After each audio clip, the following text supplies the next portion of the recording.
ऊर्ध्वाधर रेखा कहते हैं। हम क्षैतिज रेखा को एक्स अक्ष कहेंगे इसमें, और ऊर्ध्वाधर लाइन को हम वाई अक्ष कहेंगे।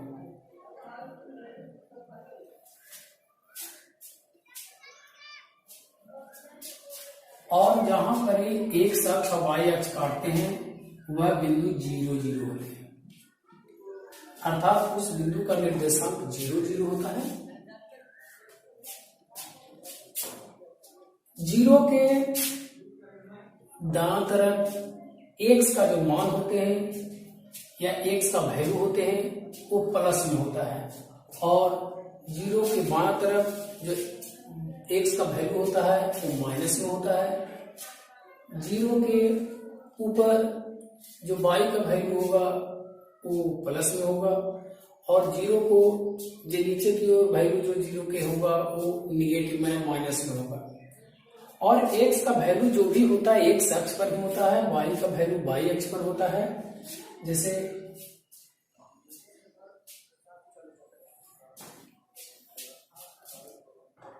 इसमें सबसे पहले एक्स और वाई की वैल्यू निकालने के पहले हम इसके 4 भागों को बांटते हैं।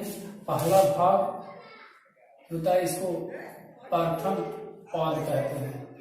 पाद का दूसरा नाम चतुर्थांश भी है, इसे हम चतुर्थांश भी कहते हैं।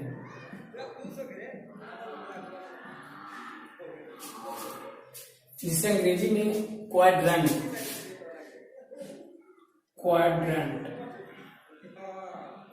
कहते हैं। ये दूसरा पाद है या चतुर्थांश कर सकते हैं। ये तीसरा पाद है और ये चौथा पाद है। जैसे कि आज हम शुरू से चलते थे, हम 0 से आज लेकर चलेंगे, उसके बाद आगे धीरे धीरे बढ़ेंगे। ये पहला रिकॉर्डेड क्लास है। पहला चतुर्थांश में जो भी बिंदु होगा वो दोनों का निर्देशांक प्लस में होता है। इसमें जो भी निर्देशांक होगा वो दोनों का वैल्यू प्लस में होता है पहला चतुर्थांश में। दूसरा में एक्स का वैल्यू प्लस में, एक्स का वैल्यू माइनस में, सॉरी, और वाई का वैल्यू प्लस में होता है। तीसरा चतुर्थांश में एक्स का भी वैल्यू माइनस में होगा और वाई का भी वैल्यू माइनस में होता है। तीसरा में एक्स का माइनस में, वाई का भी माइनस में होता है। चौथे में चतुर्थांश में जो होता है एक्स का वैल्यू प्लस में होगा और वाई का वैल्यू माइनस में होता है। एक्स जो शुरू में है, शुरू में एक्स का वैल्यू होते हैं, बाद में वाई का वैल्यू होते हैं। एक्स के मान को हम भुज बोलते हैं और वाई के मान को हम कोटि कहते हैं। अर्थात हम कह सकते हैं कि पहले चतुर्थांश में भुज भी प्लस में, कोटि भी प्लस में। दूसरे चतुर्थांश में भुज माइनस में, कोटि प्लस में। तीसरे चतुर्थांश में भुज माइनस में, कोटि माइनस में। और चौथे चतुर्थांश में भुज प्लस में, कोटि माइनस में, जैसे कि आप देख रहे हैं। अब इसी चतुर्थांश में हम भुज और कोटि को या किसी बिंदु को निर्देशित करते हैं। किसी बिंदु को निर्देशित करने के लिए एक्स और वाई का वैल्यू होना चाहिए, अर्थात भुज और कोटि। जैसे अब देखें, हम ग्राफ करते हैं इसको।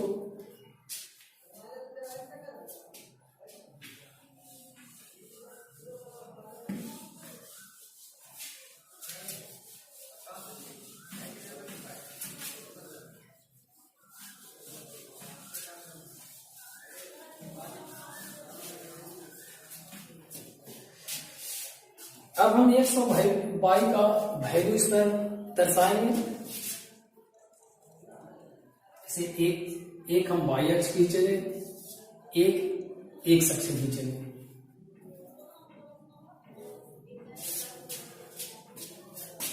ये x अक्ष है, ये x का मान होगा यानी x डैश होगा। y अक्ष में y का वैल्यू प्लस यानी y डैश होगा। इसका मान जो निर्देशांक होता है वो 0 0 होता है।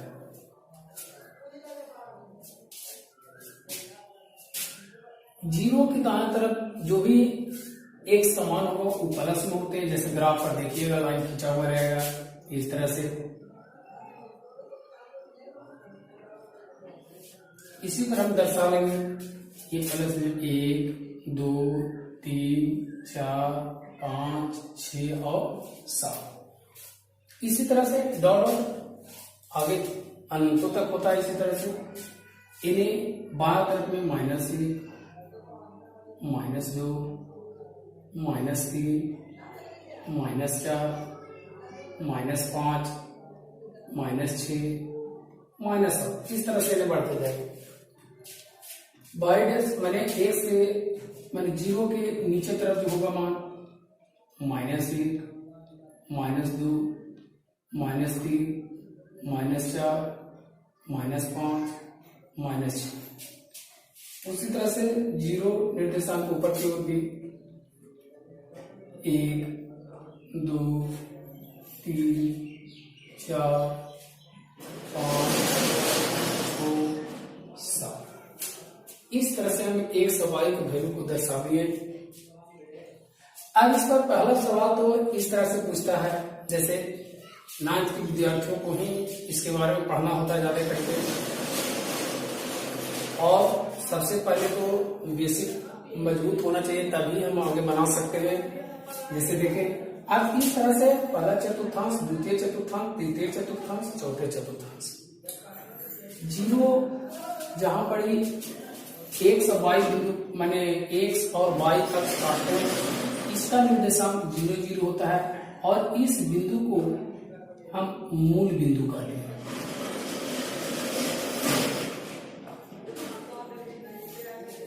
इस बिंदु को हम मूल बिंदु कहते हैं और मूल बिंदु का निर्देशांक जो होता है वो 0 0 होता है। मूल बिंदु से दाईं तरफ जो भी x अक्ष पर होगा वैल्यू प्लस में होते हैं, y अक्ष पर वैल्यू जो होता है ऊपर की ओर प्लस में होता है, 0 के x अक्ष पर बाईं ओर वैल्यू माइनस में होता है और y अक्ष पर नीचे की ओर वैल्यू माइनस में होता है। अब जैसे पूछता है कि सवाल की जैसे मान लेते हैं कि -3 और -2 किस चतुर्थांश में है, तो इसे हम बताने के लिए वैल्यू को दर्शाना कोई निश्चित नहीं है, सिर्फ इसका हम साइन देखेंगे कि ये दोनों का क्या क्या साइन है और साइन से ही हम मिलान करेंगे कि किस चतुर्थांश में कौन से वैल्यू एक सवाई के होते हैं। जैसे यहाँ देखेंगे भुज जो है मैंने x का वैल्यू जो है माइनस में, यहाँ कोटि जो है इसका भी वैल्यू माइनस में। अब देखिए जैसे इसमें भुज और कोटि दोनों माइनस है, इस तरह से हम कह सकते हैं कि किस चतुर्थांश में है, तो दोनों माइनस किस चतुर्थांश में होते हैं। तो हम पहले ही बता चुके हैं कि दोनों जो वैल्यू माइनस में जो होता है वो तीसरे चतुर्थांश में होते हैं। किस चतुर्थांश में होते हैं? तीसरे चतुर्थांश या तीसरे पाद में होते हैं। उसी तरह से अब कोई क्या विद्यार्थी मान ले रहा है, दूसरा क्वेश्चन इस रूप में रह सकता है, ये पहला क्वेश्चन था। दूसरा क्वेश्चन कर सकता है कि 2 और 5 किस चतुर्थांश के किस पाद में है, तो उसी तरह से फिर चेक करेंगे कि किस पाद और किस चतुर्थांश में, इसका चिन्ह को देखेंगे। पहला भुज का मान है, बाद में कोटि का मान है। भुज इसमें प्लस में है, कोटि भी प्लस में है, अर्थात ये किस चतुर्थांश में है? पहले चतुर्थांश में है। उसी तरह से और तीसरा क्वेश्चन रह सकता है कि -4 और +5 किस चतुर्थांश में है, तो इसका हम चिन्ह को देखेंगे। माइनस भुज है, कोटि का मान प्लस में है, ये किस चतुर्थांश में होते हैं? तो एक भुज माइनस में, कोटि प्लस में, ये जो वैल्यू होता है दूसरे चतुर्थांश में होते हैं। ये जो वैल्यू होते हैं दूसरे चतुर्थांश से दूसरे पाद में, इसे क्वाड्रेंट भी कहते हैं। अंग्रेजी में इसको क्वाड्रेंट भी बोलते हैं।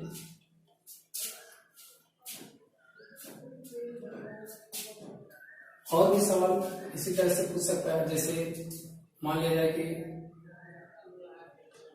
5 और -6 किस पाद में या किस चतुर्थांश में है। जैसे उसी तरह से जैसे पहले बता रहे हैं तो उसी तरह से इसको भी बता रहे हैं। ये 5 प्लस में ये जो -6 इसकी जो साइन है, ये चिन्ह जो है माइनस में है। भुज प्लस में, कोटि माइनस में। भुज और कोटि माइनस किसमें होता है, तो चौथे चतुर्थांश में होता है। जैसे कि हम जानते हैं कि चौथे चतुर्थांश में होता है। इस तरह से पहले इसका जानकारी 9th क्लास के बच्चों को इस तरह से लेना है, और इस तरह से करीब 1-2 ही साल इसी तरह से रहता है और बन जाएगा। पहला टाइप इसी तरह का रहता है 9th क्लास के बच्चों को, और ये 10th के बच्चों को लिए भी जानकारी होना आवश्यक है। जब तक ये हम नहीं जानेंगे आगे हम हिसाब को सॉल्व नहीं कर सकते हैं। अब इसे हम रद्द करते हैं।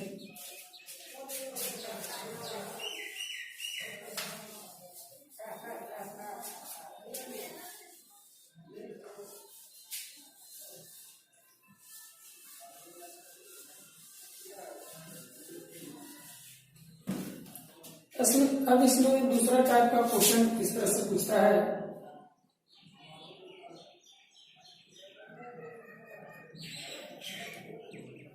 कि बिंदु को निर्देशित करें। बिंदु दिया हुआ रहेगा, उसको हम कार्तीय तल पर निर्देशित करेंगे, बताएंगे कि ये बिंदु किस चतुर्थांश में कहां पड़ी है। जैसे एग्जाम्पल के रूप में पहला क्वेश्चन देखते हैं कि जैसे मान लीजिए 2 और 5, ये ए बिंदु 2 और 5 को निर्देशित करें, कहां पड़ी होगा। तो देखिए 2 का वैल्यू कहां पड़ी होगा। जैसे कि हम जानते हैं कि ये जो 0 से या मूल बिंदु से दाईं तरफ x का वैल्यू होगा, उसी में शुरू में 2 प्लस में होगा। तो 2 का वैल्यू x अक्ष पर देखिए 0 के दाईं तरफ 1 और 2 यहाँ पर, और y का वैल्यू ऊपर की ओर होगा। y अक्ष पर ऊपर की होगा, मूल बिंदु से ऊपर की होगा y की वैल्यू। अब y का वैल्यू जो है 5 है, मैंने कोटि 5 है। 5 कहां पड़ी है, तो इस तरह से ऊपर की ओर चलेंगे, और यहां से इसका इस ओर चलेंगे। ग्राफ पर जैसे कैसे खींचा हुआ रहता है। और ये बिंदु जो है शुरू में हम भुज को लिखते हैं 2, और ये मान 2 और 5, यह बिंदु जो हुआ 2 हुआ भुज, और ये मान 5 कोटि, मान 2 और 5, ये जो ए का वैल्यू यहाँ पर निर्देशित होगा। इसी तरह से दूसरा क्वेश्चन में रह सकता है कि 5 और -3 बिंदु को निर्देशित करें, कहां पड़ी हो बताना है। जैसे मान लेते हैं बिंदु बी है, बी को बताना है। तो x का वैल्यू 5, 1 2 3 4 5, और y का मान -3, ऊपर नहीं होगा नीचे की ओर होगा। तो -3 कहाँ है, -3 यहाँ पर है। यहाँ से एक लाइन इस ओर चलेगी, और एक वो 5 से नीचे की ओर खींचेंगे। जहां पर ये दोनों बिंदु काटेगा वो वही वैल्यू जो होगा b का निर्देशांक 5 और -3 होगा। ये बिंदु जो है b होगा।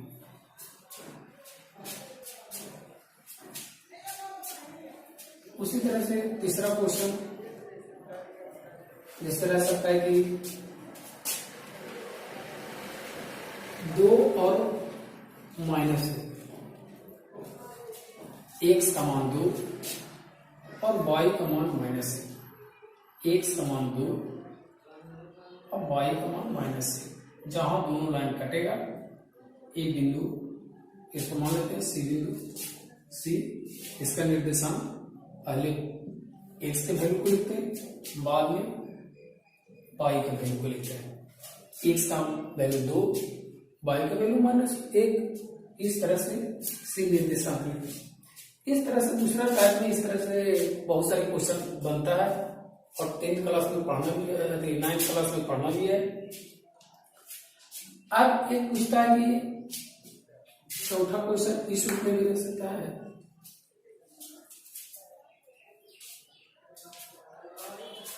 कि यहाँ 5 और 0 इस बिंदु को निर्देशित करेगा। x समान 5, 1 2 3 4 5, ठीक है। अब y का मान 0 यही लाइन पर हो 0, तो 0 की लाइन खींचेंगे इस तरह से।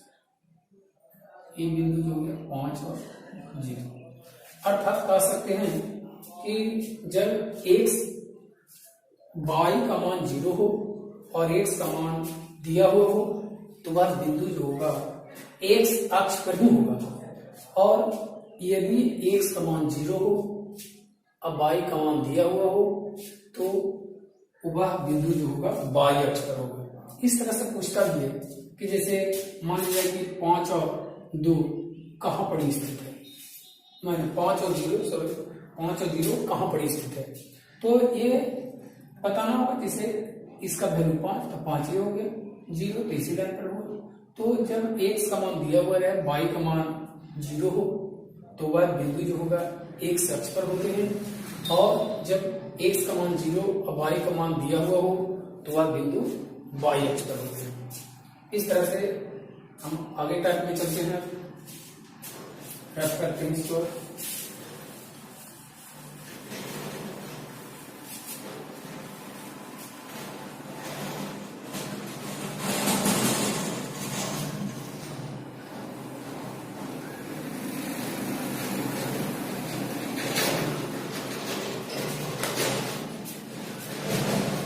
अब हम आगे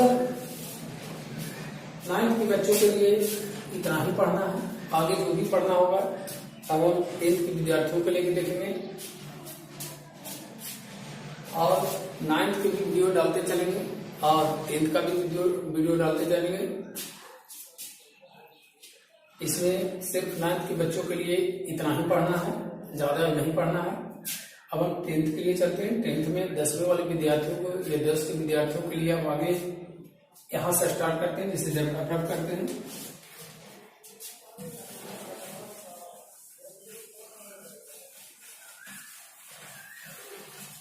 अब हमने 10th के विद्यार्थियों, मैंने 10वीं के विद्यार्थियों के लिए हमें 2 बिंदुओं के बीच दूरी पूछता है।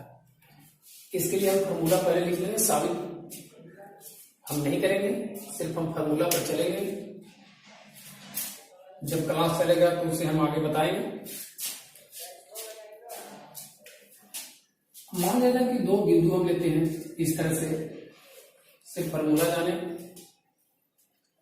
ये बिंदु ए है, ये बिंदु बी है, एक बिंदु ए है, एक बिंदु बी है।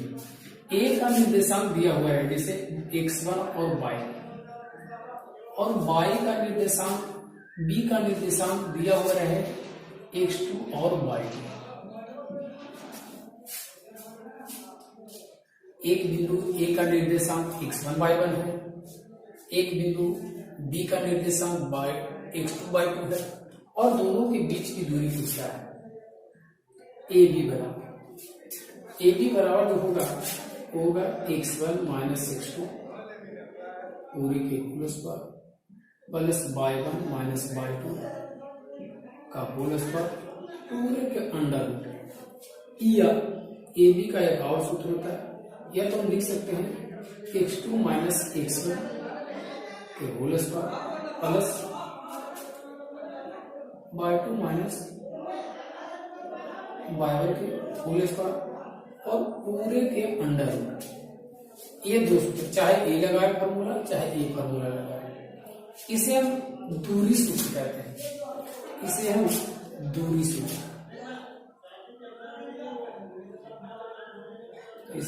सूत्र कहते हैं, या डिस्टेंस फॉर्मूला। इसे हम दूरी सूत्र या डिस्टेंस फॉर्मूला कहते हैं। जैसे ऑब्जेक्ट में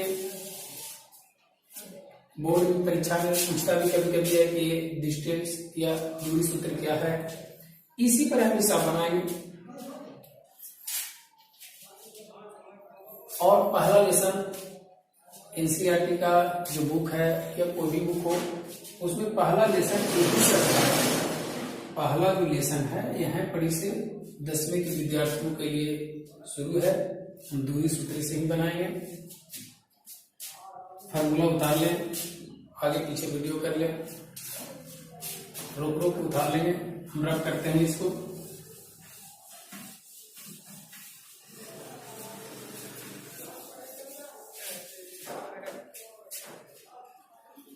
इसमें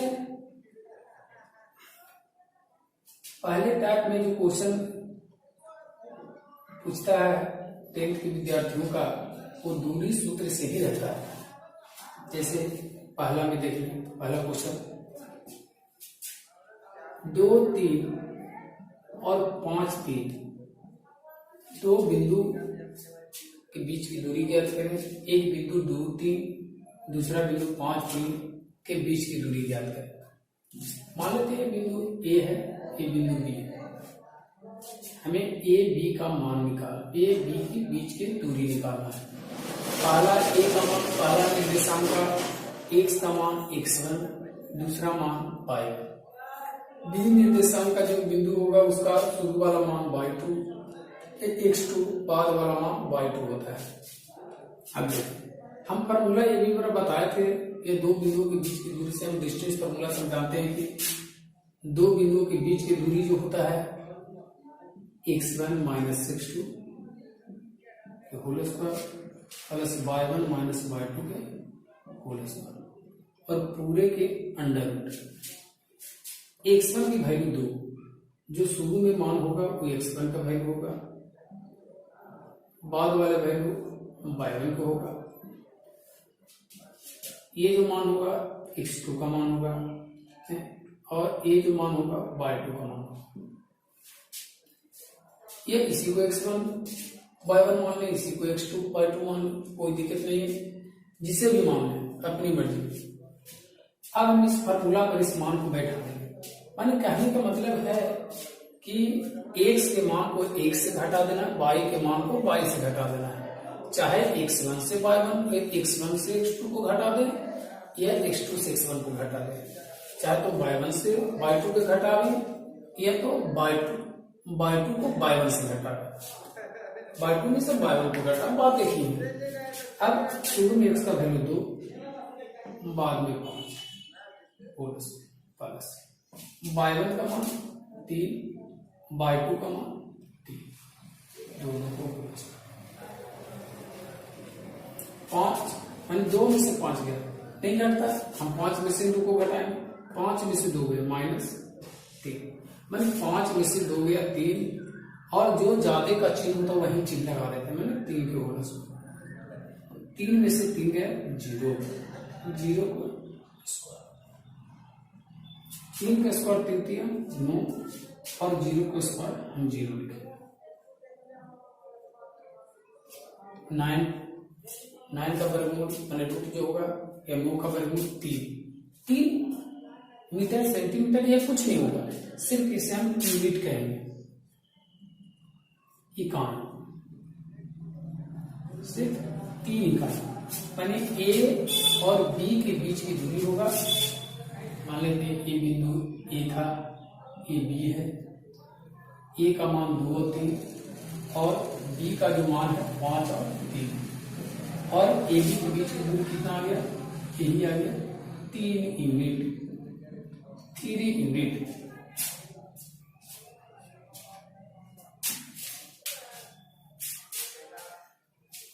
अब दूसरा क्वेश्चन देखें इसी तरह से।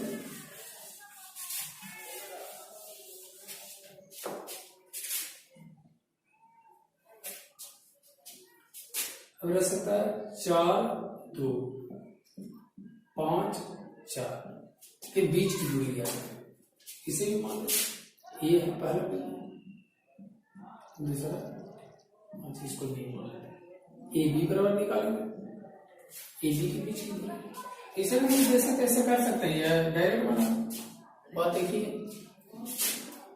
x1 माइनस x2 फार्मूला तो जानते हैं, x1 माइनस x2 के whole square plus y1 minus y2 के होल स्क्वायर। एक दो बार फार्मूला लिख देते हैं, बाद में लिखते लिखते याद हो जाएगा, फिर फार्मूला नहीं लिखेंगे, फिर लिखने की कोई दरकार नहीं, सिर्फ ब्रैकेट के साथ बनाना, वैल्यू पुट करके। तो 4 में से 5, 4 माइनस 5 के होल स्क्वायर प्लस 2 माइनस 4 के होल स्क्वायर पूरे के अंडर रूट। 4 में से 5 गया माइनस 1 के होल स्क्वायर, और 2 में से माइनस 4 जाएगा, माइनस 2 के पूरे के अंडर रूट। 1 का स्क्वायर 1 और 2 का स्क्वायर 4 पूरे के अंदर 4 है 5 का वर्गमूल नहीं निकलता, अर्थात इतना ही यूनिट आएगा, इतना ही यूनिट, यानी ये बीच की दूरी होगा √5 इकाई या यूनिट। अंग्रेजी में इसे यूनिट कहते हैं, हिंदी में इसे इकाई कहते हैं। √5 इकाई।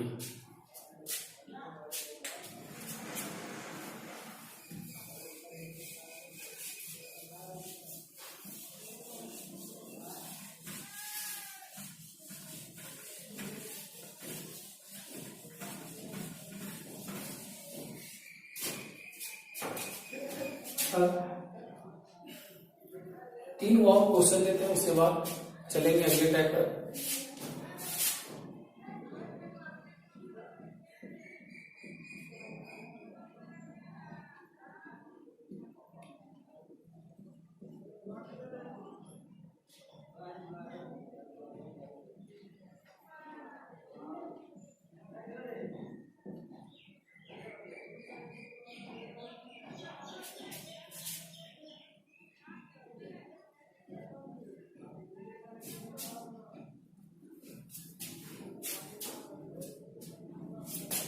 देखिए सॉल्व करके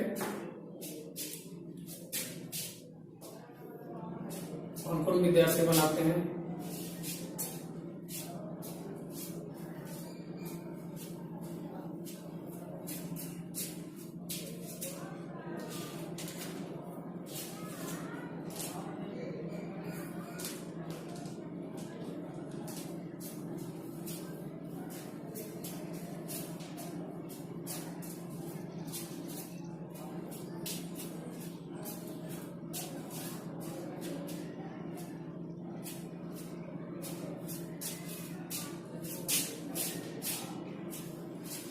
देखिए अब इसे हम सॉल्व करते हैं, मिलाइएगा किन किन विद्यार्थियों का सही आंसर आया, सही बनाए। पहला है x1 माइनस x2 के whole square plus y1 minus y2 के होल स्क्वायर पूरे के अंडर 5 के होल स्क्वायर -3 और -2 -5 के होल स्क्वायर 5 के स्क्वायर और 25 5 के स्क्वायर और 25 चाहे प्लस के स्क्वायर करें चाहे माइनस के स्क्वायर करें। बात एक ही, माइनस के लिए स्क्वायर करेंगे तो प्लस में आएगा, प्लस के लिए स्क्वायर करेंगे प्लस में आएगा, इसलिए दोनों चीज प्लस में 25 और 25 50 का मिल सकते हैं 25 गुना 2, जैसे जानते हैं 25 का वर्गमूल 5 और 2 का वर्गमूल नहीं निकलता, रूट में ही रहेगा, इतना ही नहीं। दूसरा क्वेश्चन है x1 माइनस 6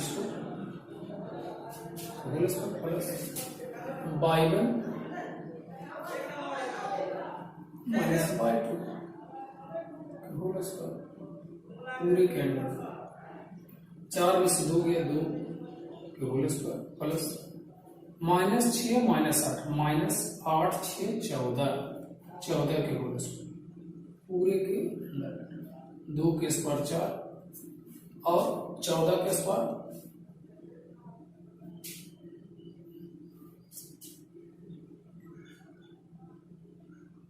196।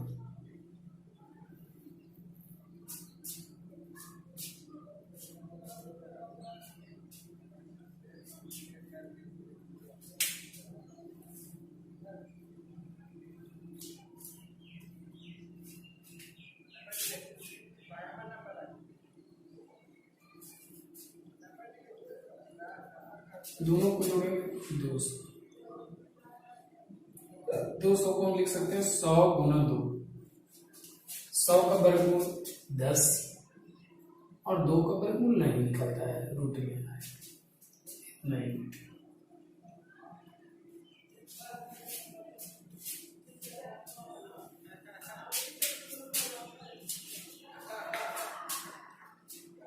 ठीक है, ऊपर में बना देते हैं तीसरा फॉर्म।